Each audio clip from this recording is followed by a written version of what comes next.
지난주에 우리가 학계 선지자를 통해서 학계의 리빌딩이라고 하는 제목으로 말씀을 살펴보았고, 오늘은 그 두 번째 제목으로, 동일한 제목으로 함께 같은 말씀을 살펴봅니다. 이 학계 선지자를 통해서 하나님께서 말씀하신 이 두 번째 말씀, 그 첫 번째 말씀을 주시고 나서 한 달여 정도 지난 후에 하나님께서 주신 말씀입니다. 그때가 오늘 2장 1절에 소개되고 있는 것처럼 7월 21일이었다. 그렇게 소개하고 있죠. 이 유대인들에게, 당시 유대인들에게 7월은 의미 있는 그러한 중요한 기간입니다. 그들의 달력의 7월은 오늘 우리의 정월과 같다. 그렇게 이해하셔도 틀리지 않습니다. 7월 초하루가 우리의 정월 초하루와 같은 셈인 것이죠. 우리가 정월 초하루가 되면 민족들이 서로 가족들이 흩어져 살다가 함께 모이고, 또 그날은 쉬면서 또 가족 모임을 갖지 않습니까? 그런 것처럼 유대인들도 7월 초하루가 되면은 그들이 함께 모였습니다. 노동을 하지 않고 또 함께 성회로 모이고 번제를 드리고 화목제를 드리고 속죄제를 드리면서 특별히 그날에는 나팔을 불었습니다. 마치 그 새해 첫날 그런 의미처럼 이들은 나팔을 불어서 이 7월 초하루를 나팔절이라 그렇게도 불렀습니다. 더군다나 이 7월은 지금 이 학계 선지자를 통해서 이 말씀을 받는 유다 공동체에게는 특별히 더 의미 있는 그런 7월이었습니다. 왜냐하면 16년 전에 이들이 바벨론에서 포로 생활을 70여 년 정도 오랜 세월 노예 생활을 하다가 다시금 그 고향 땅으로 돌아왔습니다. 그리고 돌아와서 그들이 지킨 그 절기가 바로 이 7월이었기 때문에 그렇습니다. 그런 점에서 이 7월은 아주 중요한 날이었던 것이죠. 그리고 7월 10일은 대속죄일이 있는 날이었습니다. 대속죄일은 1년에 딱 한 번 있습니다. 그래서 유대인은 이 대속죄일을 통해서 그들의 죄를 하나님으로부터 용서를 받는 그런 의미 있는 날이었죠. 그래서 대제사장이 속죄의 피를 들고 지성소로 들어가서 그 백성의 죄를 사하는 유일한 날이 바로 이 7월 10일 대속죄일이었습니다. 그리고 이제 7월 15일부터 21일까지 일주일 동안 그때를 초막절이다라고 그렇게 보냈습니다.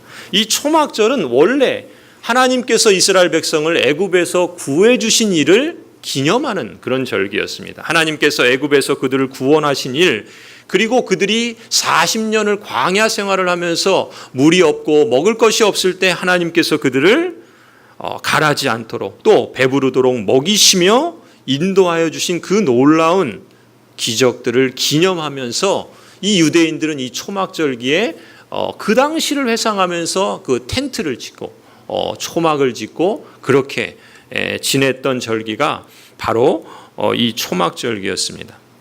그런데 그날이 언제였냐면 7월 21일이 끝나는데 오늘 이 하나님의 말씀, 이 두 번째 말씀이 임한 때가 언제냐면 바로 이 7월 21일이었다는 것이죠. 그런 점에서 이 7월은 그 당시에도 그렇고 이 본문의 유다 공동체에게서는 특별한 달이라고 말할 수 있습니다.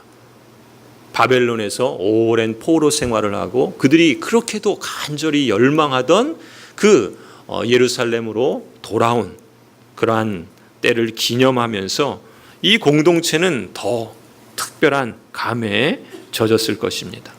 바로 이때 하나님의 말씀이 학계 선지자를 통해서 이 공동체에 임했던 것입니다. 더군다나 이 두 번째 말씀이 임한 때는 그 어느 때보다 이 공동체가 기뻐하고 또 활력이 있고 또 생기가 넘치는 때였습니다. 왜냐하면 우리가 1장에서 살펴본 것처럼 지난 16년 동안 이 유다 백성들은 비록 바벨론에서 그렇게 열망하면서 고향 땅으로 돌아왔는데 성전을 짓기 위한 그 기초 공사를 내딛고 나서는 16년 동안 그 일을 마무리하지 못하고 방치한 상태로 두었던 겁니다. 그런데 하나님께서 학계 선지자를 통해서 다른 선지자들을 통해서 말씀하신 것을 이들이 듣고 자신들의 소위를 살피고 그리고 그 말씀을 아멘으로 받으며 이 성전 재건을 다시 시작한 그때였습니다. 새로운 역사를 이제 다시금 시작한 그 즈음에 한 달을 지난 그런 시점이었던 것이죠.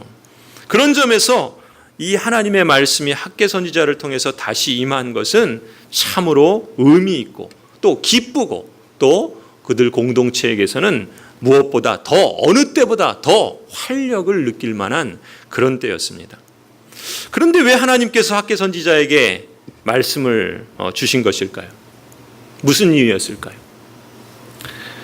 그것은 다름이 아니라 이렇게 흥분되고 기쁘고 뭔가 새로운 일들을 시작하고 그래서 그 일들을 시작한 지 한 달이 지난 그런 시기였는데 이렇게 벅찬 감격 속에서 성전 재건 공사를 시작하긴 했는데 그런데 안타깝게도 안팎에서 이 새로운 역사에 찬물을 쫙 끼얹는 듯한 그런 시련과 어려움이 이 한 달도 안 돼서 찾아왔다는 것입니다. 그러한 시험은 안팎으로 모두 찾아왔습니다. 첫 번째 시험은 이 유다 공동체 안에서 일어난 시험이었습니다. 이 당시에 유다로 돌아온 사람들이 한 5만여 명 정도밖에 안 됩니다. 적은 무리였죠. 그런데 그 돌아온 무리들 가운데 그 사람들 가운데에는 나이 드신 분들도 있었던 것으로 보입니다. 이 나이 드신 분들은 솔로몬 성전의 그 찬란했던 모습을 이미 눈으로 보신 분들이에요. 그런데 지금 이제 오랜 기다림 끝에 예루살렘으로 돌아와서 또 16년을 중단되었던 성전 재건을 다시 시작한 겁니다. 그런데 성전 재건이 지금 진행되는 것을 가만히 보니까 이게 그 솔로몬 성전에 비하면 너무 마음에 안 차는 거예요. 그 화려하고 그 영광스러웠던 그 성전은 온데간데 없고 너무나 초라하고 볼품없는 그런 성전이 지금 지어지는 걸 보니까 이 어르신들의 마음이 많이 상했던 겁니다. 2장 3절을 한번 보시겠습니까? 2장 3절에 이렇게 말씀하고 있죠. 너희 가운데 남아있는 자 중에서 이 성전의 이전 영광을 본 자가 누구냐? 이제 이것이 너희에게 어떻게 보이느냐? 이것이 너희 눈에 보잘것없지 아니하냐? 현재 건축 중인 이 성전을 보니 과거의 그 솔로몬 그 성전에 비하면 너무 보잘것이 없었던 것입니다. 전도서 7장 10절에 이런 말씀이 있습니다. 옛날이 오늘보다 나은 것이 어찌미냐 하지 말라. 옛날이 더 좋았는데 오늘보다 훨씬 더 좋았는데 이게 어찌미냐 이렇게 말하지 말라 말씀합니다. 사실 나이 드신 분들이 악의가 있어서 이런 말씀을 하신 건 아니었겠죠. 과거 솔로몬 성전을 보았고 그 찬란한 영광을 경험한 어르신들 입장에서는 이 현재의 성전이 너무 보잘것없게 보였던 것이 사실입니다. 그도 그럴 것이 이 솔로몬 성전을 지을 때는 이 유다가 가장 부유했던 말하자면 경제 성장기였습니다. 더군다나 그 아버지 다윗 왕이 이 성전을 건축하기 위해서 온갖 재료들을 다 마련해 주었죠. 가장 좋은 레바논 백향목들을 구했고 수많은 은과 금을 성전을 화려하게 아름답게 지을 만큼 충분히 모아두었습니다. 부족하지 않았던 겁니다. 그런데 지금 이제 바벨론에서 포로 생활을 하다가 돌아온 사람들 불과 5만여 명밖에 안 되는 사람들입니다. 그러니까 사람도 많지 않습니다. 또 재정적으로 턱없이 부족했습니다. 저성장 시대입니다.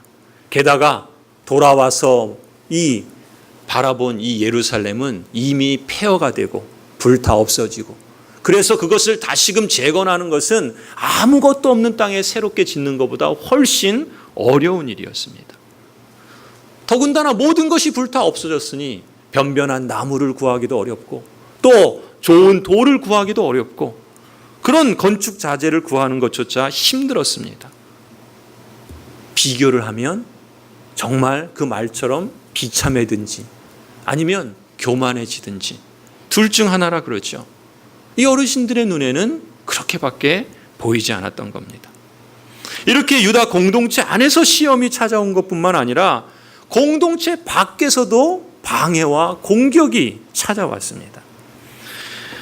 처음에 이 유다 공동체가 돌아왔을 때 2년 만에 그 성전을 지었다 그랬죠. 그리고 16년 동안 중단됐다 그랬잖아요. 왜 중단됐는가? 그때는 이 북쪽의 사마리아인들이 그 공사를 방해를 했습니다. 그런데 이제 천신만고 끝에 결심을 새롭게 하고 이제 다시 재건을 하지 않습니까? 그런데 이번에는 페르시아의 관리들이 방해를 하는 거예요. 이 페르시아 제국의 관리들이 방해를 하는데 에스라서라고 하는 성경을 보시면요, 3장에 그런 내용이 5장에 그런 내용이 소개됩니다. 이 당시에 이 페르시아 제국이 아주 강성한 큰 제국이었는데 이 유다 지역도 그 제국의 한 부분이었습니다. 그런데 이 페르시아 제국의 유프라테스라고 하는 그 강의 서쪽에 관리들이 있었겠죠. 이 관리들이 이 유다 지역을 관할하고 있었는데 이 관리들이 왕에게 항의를 한 겁니다. 이상한 사람들이 와서 저 땅을 다시금 재건하려고 한다. 이런 항의를 한 겁니다. 그래서 이 관리들 총독 다뜨네, 또 행정보좌관 스달보스네, 이런 사람들, 그 동료들이 왕에게 이 건축이 왜 이렇게 이루어지느냐 항의 서한을 보내고 다리오 왕에게 고발을 한 겁니다. 그래서 왕이 어떻게 했겠습니까? 이 일에 대해서 알아보게 되었죠. 사실 이렇게 새로운 역사를 하고 새로운 그 마음을 갖고 출발하는데 이렇게 안팎으로 시험이 있고 공격이 있던 것입니다. 그때 하나님의 말씀이 학개 선지자에게 두 번째로 임했던 것입니다. 성도 여러분, 개인이나 교회나 마찬가지입니다. 우리가 개인적으로 또 가정적으로 또 더 나아가서는 교회적으로 하나님이 기뻐하시는 일을 내 삶에 새롭게 다짐하고 그것을 이루어가고자 할 때, 우리 가정에서 하나님이 기뻐하시는 뜻을 다시금 재건하고자 할 때, 우리 교회 공동체가 하나님의 뜻을 따라서 리빌딩의 일들을 시작하고자 할 때, 그때에도 그것이 선한 일이요, 그것이 하나님이 기뻐하시는 일임에도 불구하고 대개 시험과 공격이 찾아올 수 있다는 것입니다. 그것도 안에서 시험이 생길 수도 있고 밖에서 공격이 찾아오기도 한다는 것입니다. 그런데 이 시험과 공격이 있다는 것을 여러분 낯설게 생각할 것이 아니라 내가 지금 우리 가정이, 우리 교회가 하나님의 뜻을 따라서 온전한 길을 가고 있다라고 하는 것으로 여러분 볼 수 있어야 됩니다. 시험이 왔을 때 그것이 올 것이 왔구나라고 그런 마음을 가져야 됩니다. 왜냐하면 그 위기의 때 하나님께서는 결코 침묵하시지 않기 때문에 그렇습니다. 지금 하나님의 뜻을 구하는 성도에게, 하나님의 도우심을 간절히 사모하는 가정에게, 그리고 하나님의 뜻을 이루어가고자 하는 공동체에게 위기가 찾아올 수 있다는 것입니다. 시험이 찾아올 수 있다는 것입니다. 그러나 그 위기는 그 자체가 위험한 요소일 수도 있지만 그것이 오히려 하나님을 찾게 하는 그러한 기회가 될 수도 있다는 것이죠. 위기라는 말을 그래서 위험 더하기 기회다 이런 말을 쓰지 않습니까? 영어의 위기라는 말이 크라이시스라 그렇게 부릅니다. 위기, 크라이시스. 그런데 그리스도라는 말이 영어에 뭡니까? 그리스도입니다. 그리스도. 크라이시스, 그리스도 비슷하지 않습니까? 크라이스트, 크라이시스, 크라이스트. 그래서 영어에서는 그런 말을 써요. 크라이시스가 크라이스트를 만날 수 있는 계기가 될 수 있다. 여러분 개인이, 또 여러분 가정이, 또 우리 교회가 하나님의 뜻을 따라서 새로운 길을 가보겠다, 새로운 뜻을 이루어 가겠다라고 했을 때 크라이시스가 올 수 있습니다. 그것이 안에서 생길 수도 있고 그것이 밖에서 공격으로 찾아올 수도 있습니다. 그러나 그것을 우리가 두려워하고 그것이 올지 말아야 될, 우리가 하나님의 뜻을 따르려고 하는데, 내가 하나님을 기쁘시게 하려고 하는데 왜 이런 일이 있는가, 그것을 당황해하기보다는 오히려 그 위기가, 그 크라이시스가 그리스도를, 크라이스트를 만나는 그런 계기로 삼아야 된다는 것이죠. 오늘 본문에서는 그러면 이 공동체는 어떻게 하나님의 그 역사를 경험하는가 좀 더 우리가 주목하기를 원합니다. 하나님께서 먼저 이러한 그 상황 속에서 두 번째 학계 선지자를 통해서 말씀하시는데 뭐라고 말씀하시는가? 4절 5절이 이제 주신 그 말씀입니다. 우리 4절 5절은 같이 한번 읽어보겠습니다. 학계서 2장 4절 5절 같이 읽습니다. 시작. 그러나 여호와가 이르노라. 스룹바벨아 스스로 굳세게 할지어다.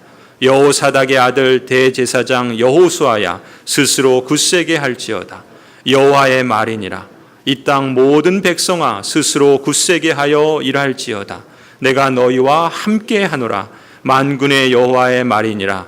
너희가 애굽에서 나올 때 내가 너희와 언약한 말과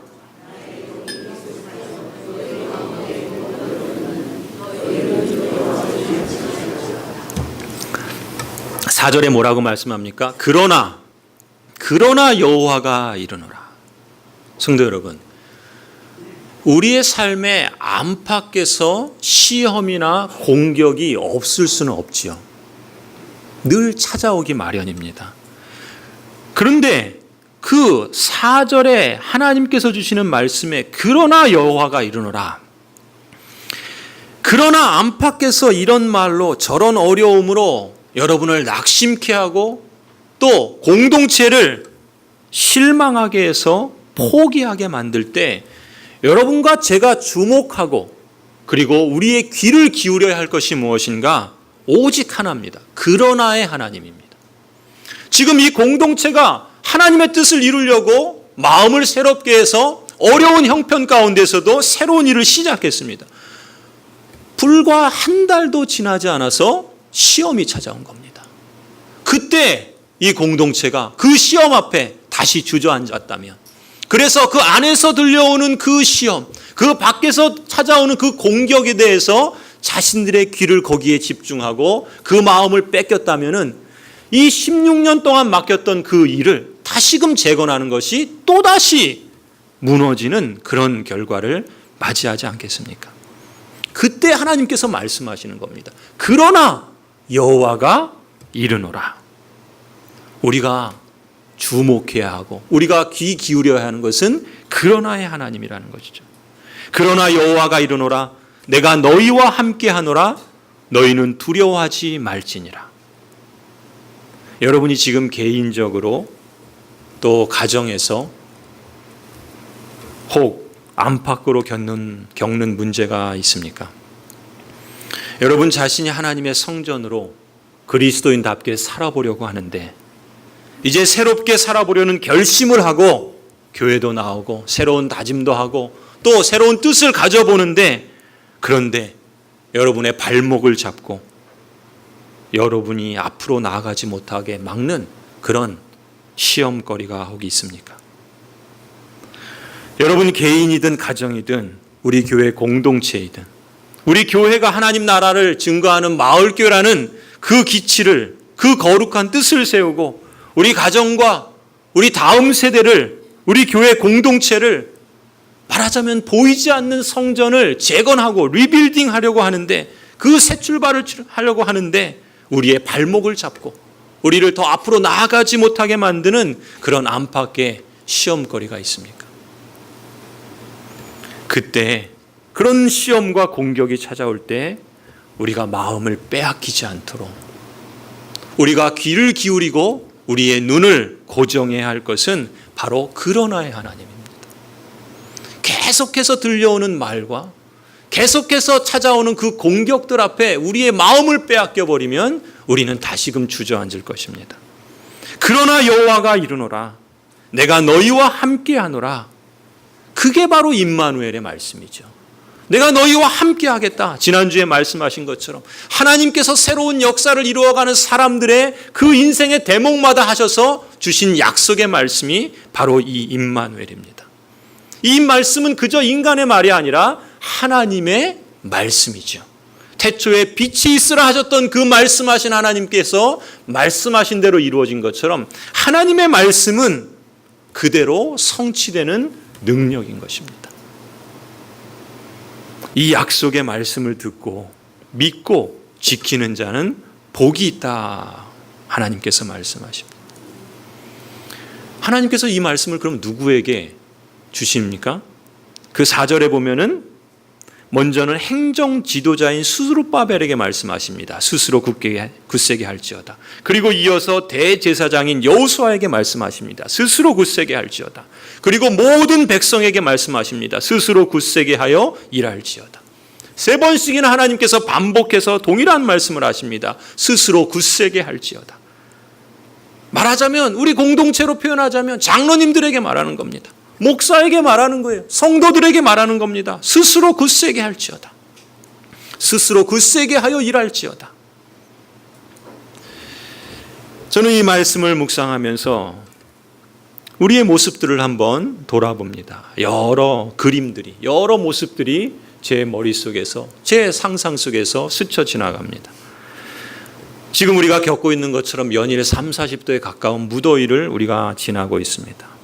그 어느 때보다 더 힘들고 또 뜨거운 그런 시기를 겪고 지나고 있습니다.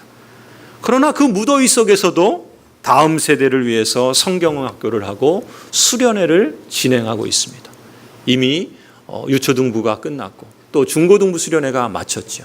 그리고 유치부가 계속 진행되고 있고 또 청년부 수련회가 앞으로 준비되어 있습니다.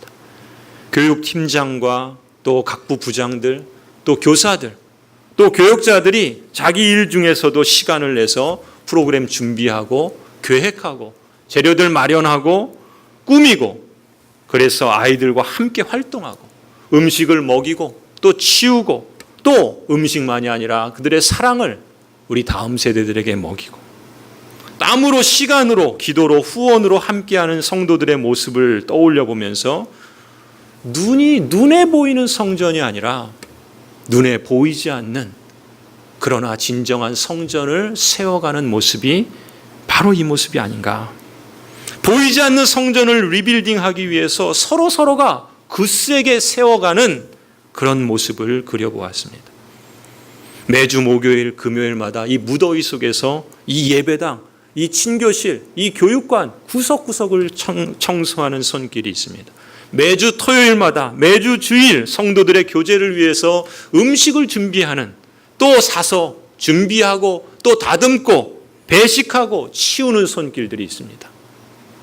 매주 목요일 실버대학에서도 그랬지만 또 금요일 또 시니어분들이 시각장애인들에게 안마를 받으시면서 그분들을 챙기고 또 서로를 챙기시는 그러한 모습들이 있습니다. 매주 금요일 주일 예배를 위해서 찬양으로 예배로 마음을 드리는 모습들이 있습니다. 매주일 아침부터 또 매일 새벽마다 모든 예배마다 차량을 운행하는 그러한 손길들이 있습니다. 매일 새벽마다 심지어 밤에도 이 예배당을 기도로 채우면서 성도들을 위해서, 교회를 위해서, 목회자를 위해서 끊임없이 기도하는 손길들이 있습니다. 심지어 지금도 그렇지만 새벽마다 이 작은 이 물 한 컵을 준비하기 위해서 차갑게 마련하고 또 그것을 정성으로 그렇게 섬기는 그러한 손길들이 있습니다. 2018 리빌딩, 올해를 시작하며 저는 이 주제로 여러 차례 설교를 했었죠. 우리 교회가 이제 다시 새로운 출발을 하면서 하나님은 이처럼 서로를 통해서 서로를 굳세게 하는 것을 통해서 이미 일하신다. 저는 그렇게 믿습니다. 어제는 장로님들이 함께 교제하는 시간을 가졌습니다. 일전에 그런 그 얘기가 나왔었는데 어제는 제가 그런 마음이 들더라고요. 제가 요즘 이제 위임을 받고 그 이후에 목회를 위해서 이런 생각 저런 생각, 또 생각도 하고 또 기도도 하고 또 연구도 하고 또 고민을 하면서 그런 준비로 인해서 제 마음이 분주한 것을 아셨는지 저희 부부를 격려하기 위해서 또 장로님들이 또 진정으로 마음을 다해서 섬겨주시는 그런 시간들을 가지면서 너무 감사했습니다. 스스로 굳세게 일할지어다. 내가 너희와 함께하노라 만군의 여호와의 말이니라. 성도 여러분, 이 말씀은 너희들 스스로의 힘으로 용기를 내라, 그 뜻만이 아닙니다. 우리가 이미 그리스도 안에서 하나님께 받은 그 사랑으로 인해서 서로 스스로 굳세게 하는 그러한 모습들이 있지요. 너무나 감사하고 너무나 은혜로운 일 아니겠습니까? 그런데 하나님께서 또 이 말씀을 주셨을 때는 그냥 너희들 스스로의 힘만으로 용기를 내라, 그런 뜻이 아닌 것입니다. 사실 그보다 더 강한 의미는 하나님께서 그 일을 이루시고야 마시겠다라고 하는 강한 의지의 표현이 담겨 있는 것입니다. 우리들이 아무리 스스로 힘을 내어 보아도 우리는 인생이기 때문에 한계를 가질 수밖에 없습니다. 그런 우리들이 마음을 굳세게 하려고 할 때, 여러분 개인이 가정적으로, 교회적으로 무엇인가 하나님이 기뻐하시는 삶을 살려고 하고 새로운 마음을 다져보고, 그래서 그런 시도를 해보지만, 그래서 스스로 굳세게 해보지만 그러다가도 다시 낙심하고 안에서 시험이 오고 밖에서 공격이 오면 거기에 마음을 빼앗기고 그래서 다시금 무너질 수밖에 없는 그런 인생이 바로 우리들 자신입니다. 그런 우리를 향해서 하나님께서 스스로 굳세게 할지어다라고 말씀하실 때는 우리 안에서도 그러한 서로가 힘을 합하고 마음을 모으고 또 각자 역할들을 담당하면서 사랑으로 세워가는 것도 우리에게 말씀하시는 것이지만, 그 이상으로 하나님은 하나님께서 친히 그것을 이루시겠다라고 말씀하신다는 것입니다. 내가 너와 함께 할 터이니 그러니 스스로 굳세게 할지어다. 하나님이 이렇게 말씀하시는 것이죠. 하나님이 약속하시는 것은 기필코 이루시고야 마십니다. 이것이 얼마나 확실하고 변함없는 일인가를 설명하기 위해서 하나님은 5절을 덧붙이신 겁니다. 5절에 뭐라고 말씀합니까? 한번 같이 읽을까요? 5절 같이 있습니다. 시작. 너희가 애굽에서 나올 때 내가 너희와 언약한 말과 나의 영이 계속하여 너희 가운데 머물러 있나니 너희는 두려워하지 말지어다. 하나님이 지금 어디까지 그들의 생각을 끄집어 올라가십니까?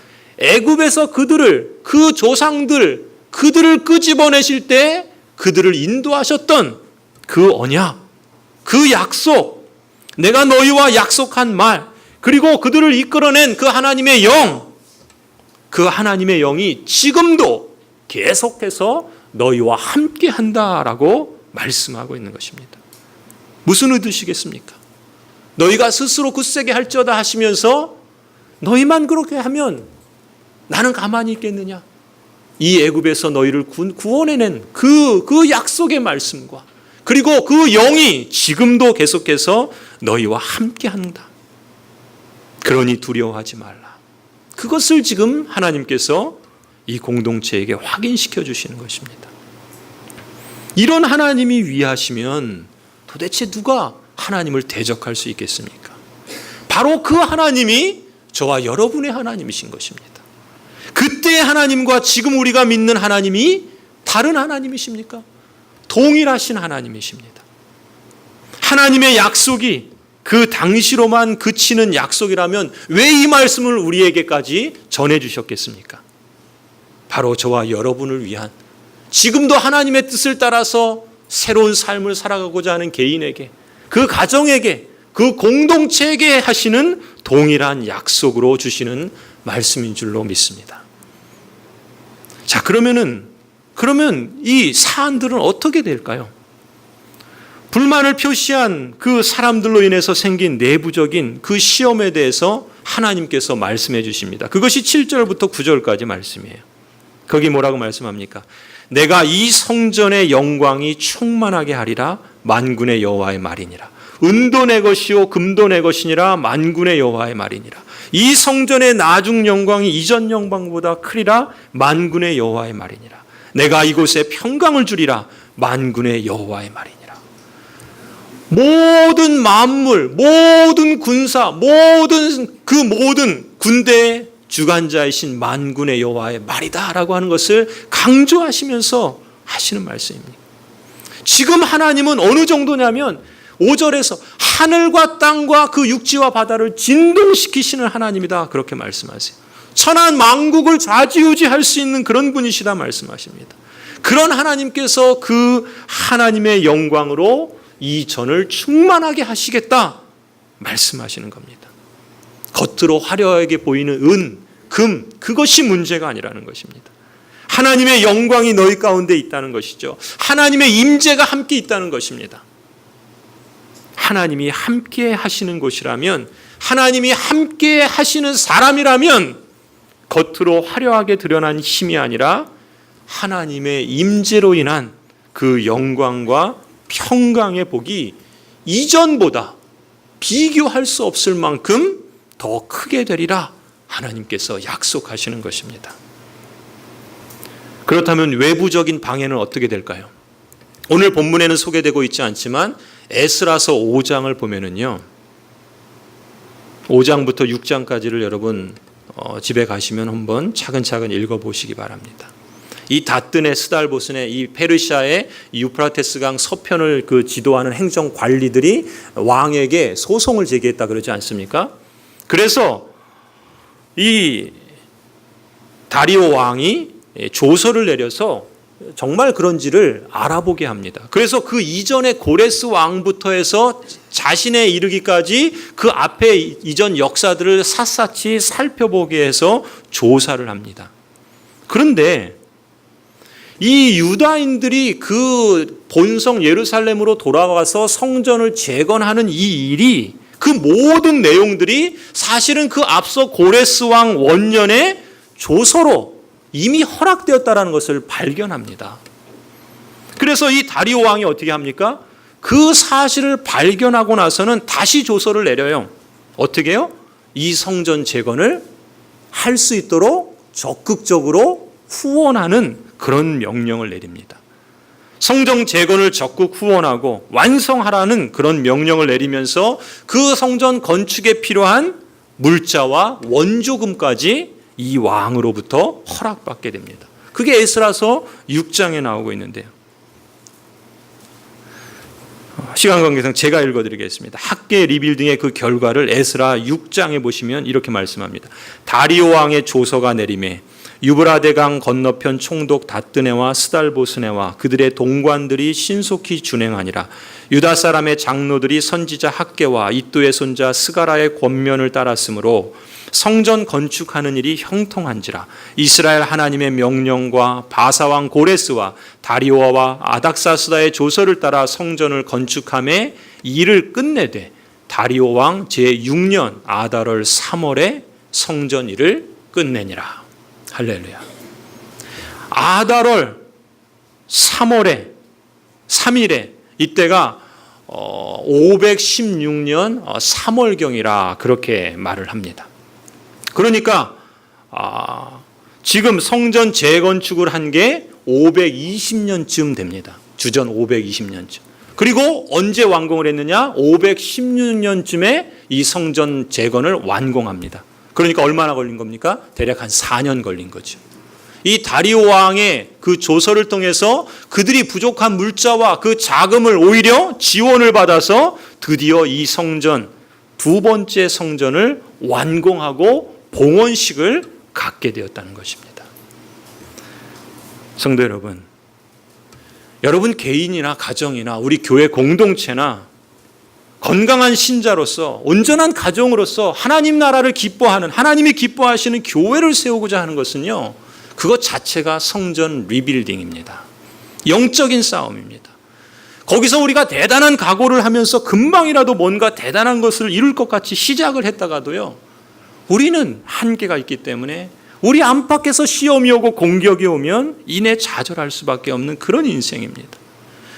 또다시 하나님의 은혜를 입어서 거기서 떨치고 일어나서 제대로 신앙생활 하겠다고, 하나님만 의지하며 살겠다고 헌신해 보지만 또다시 편안한 삶을 살다 보면 그게 더 좋고, 그냥 영적인 일에 무관심하고 게으름에 빠질 수도 있는 그런 연약한 인생이 저희들입니다. 학계 선지자를 통해서 말씀하시는 겁니다. 너희의 행위를 살필지니라. 우리는 날마다 그런 점에서 하나님 앞에서 우리 자신을 살피며 회개하는 자리에 있어야 할 줄로 믿습니다. 그리고 다시 한번 학계 선지자를 통해서 주신 하나님의 말씀을 들어야 합니다. 너희는 산에 올라가서 나무를 가져다가 성전을 건축하라. 그리하면 내가 그것으로 말미암아 기뻐하고 또 영광을 얻으리라 여호와가 말하였느니라. 1장 8절 말씀이죠. 그리고 매 순간마다 우리가 잊지 않고 귀를 기울이고 주목해야 할 하나님의 말씀이 있습니다. 2장 4절 5절 말씀이죠. 스스로 굳세게 할지어다. 내가 너희와 함께하노라 만군의 여호와의 말이니라. 내가 너희와 언약한 말 나의 영이 계속하여 너희 가운데 머물러 있나니 너희는 두려워하지 말지나. 현재도 여러 아픔 가운데 있는 개인이 있지요. 또 가정들이 있습니다. 여러 어려움을 맞이하고 또 그것을 위해서 기도하지만 또 그것이 해결되지 않아서 낙심한 성도와 가정들이 있습니다. 여러분, 그 시험과 어려움 중에도 여러분 마음을 지키시기를 바랍니다. 우리 교회 공동체가 새로운 역사를 이루어가려고 합니다. 그러나 우리에게 어느 순간 시험이 찾아올 수 있습니다. 공격이 있을 수 있습니다. 그때 우리 스스로 굳세게 해야 합니다. 우리의 마음을 지켜야 합니다. 교회 모든 지도자들이 함께 스스로 굳세게 하여 일해야 합니다. 그러나 이렇게 우리가 서로 연결하고 각자의 역할을 찾고 분담을 하고 사랑으로 함께 굳세게 세워감에도 불구하고 우리 스스로의 힘만으로 안 될 때가 있을 것입니다.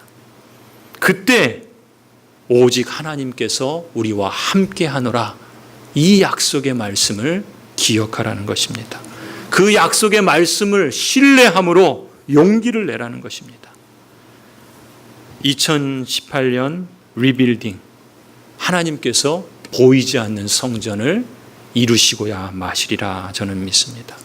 그것이 얼마나 확실하고 변할 수 없는 일인가를 하나님께서 확인하라고 말씀하십니다. 불가능해 보이고 막히고 안 된다고 부정적인 생각이 찾아올 때 그것은 언제 비롯됩니까? 저를 가만히 보니까 내가 해야 된다 이 마음을 가질 때 부담감으로 오더라고요. 내가 해야 된다 그런 마음을 가지니까 두려움이 비롯되더라고요. 내가 해야 된다는 중압감을 버려야 되겠습니다. 하나님이 하십니다.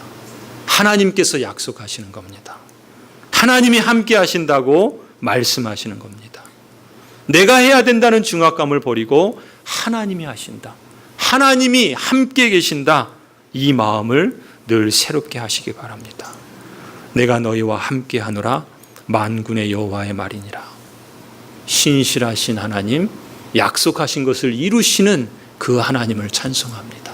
그리고 그 하나님께서 여러분 개인과 가정 가운데 그리고 우리 교회 공동체 가운데 오늘도 그리고 계속해서 날마다 이 약속의 말씀을 실감하게 하시는 것들을 우리가 함께 경험하며 하나님을 찬송하는 그런 복된 인생이 되기를 주님의 이름으로 간절히 축원합니다. 기도하시겠습니다.